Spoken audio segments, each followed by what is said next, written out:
Peter Reed Miller talking sports with me on a Photowalks Talks episode today. A lot of people are always out there at the soccer games and baseball games in the summertime with their little smartphones trying to get these shots, and they're so disappointed. I can think of two things they should do, and I think we both think of the same ones, which is use your feet. Yes, get closer. Right, and burst mode. Yes, totally. Yeah. But you're still pushing a rock up a hill with that. I mean, I think if you're serious at all, you want to invest. There's so many good cameras now that are very inexpensive. Canon's got something called a SL3. It's a little DSLR. You get that. You get a 70 to 300 lens for under $1,000, and you've got you get 24 megapixel files. You got a really sweet setup. And I just think, unless they get 10x zoom lenses on those cameras, on the phones, you're just never going to get anything, really. Because sports is all about emotion and getting close up. Yes, right? yes, getting tight, seeing the faces, seeing the eyes. I mean, what would happen? You cover sports. You're going to be the NFL photographer this year, right? Yeah, yeah. And you have a long career with Sports Illustrated. What would happen if you showed up to the field with a phone and tried to cover the game? I'd be laughed off the field, probably. I would be disgraced. On the other hand, you'll see a lot of people down there now who are shooting for the social media, for the team's social media. I mean, I see in Denver, there's a woman who's got an iPad on a tripod.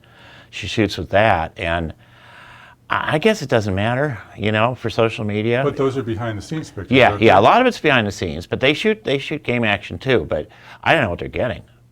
And the teams love that stuff now. They're all about the social media. So. But sports photography to you is a close-up shot of the guy. Long lens with a full-frame camera, and the whole deal. Your lenses of choices are? I like the 400-2.8 Canon, the newest one, the Model 3. Series 3 is just really nice and light. And then the 600 f4, and they have a Series 3 of those. It's also very light. Occasionally I'll use the 200 to 400 zoom, which is a marvelous all-around kind of street sweeper lens, as somebody called it. And that's got a built-in extender, so that'll go to 560. But when you get there, you're at f5.6, and that's a little slow. So I like the 400-2.8. If I had to have one, you can take everything else away. I'd keep the 400-2.8. Second lens be the 600 f4. Okay, and so the people with the smartphones can get a wide-angle shot, and that's pretty much it, even with what Apple says is a telephoto lens, which is actually a 50-millimeter equivalent. Exactly. Yeah. Maybe the shot of them running down the field saying we're number one. Right. That's probably the only shot they're going to get. Right? Well, or if they're lucky and someone scores right in front of them and then gives them a big jube right there, they get something, but that's not the whole. I mean, that's like 1% of the game. The other 99%, you're just looking at little things far away. So buy a camera and then get a lens that's a minimum of 200, 300? I would say 300. There are a lot of very fairly priced 70 to 300 zooms. They're not super fast. In other words, they're not going to really be good at night, but most of youth sports, a lot of that's in the daytime.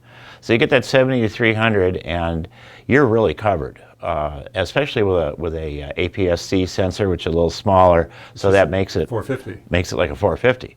So you can get in there, and the autofocus is great, and the auto exposure is great. It's not hard to work. It's easy. So I'd say that's the way to go. Okay, and for people who haven't seen your YouTube series, tell them about it. It's on sports photography with Peter Reed Miller. I have I got about 14 or 15 videos up so far. We're putting them up pretty much trying every week. And I talk about different elements of sports photography and how to improve your shooting and how to edit. And then I do critiques. People send in stuff, I do critiques. So it's a lot of fun. All right, and you do it here in Manhattan Beach? Yes, I do. Manhattan Beach Studios. On sports photography with Peter Reed Miller. Yes, right? Because B&H filmed me a couple of years ago and they called it Peter Reed Miller on sports photography. So I've just switched the name around, but you'll see it. So yeah, check it out. Check it out. All right. Well, Peter, thank you so much for being here from my garage. And check out my videos and Peter Reed Miller's videos. And thanks, everyone, for watching.